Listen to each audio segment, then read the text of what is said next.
nama saya Husin Cahya di kelas 3 Uranus. Hari ini aku akan menyampaikan tentang jumlah kaki hewan ovipar dan vivipar. Di sini aku gambar tentang gambar ayam.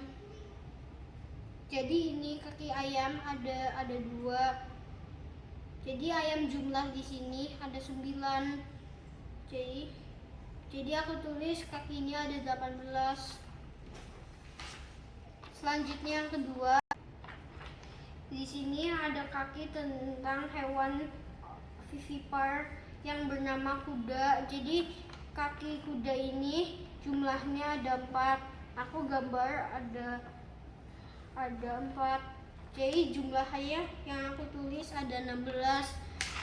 Terima kasih.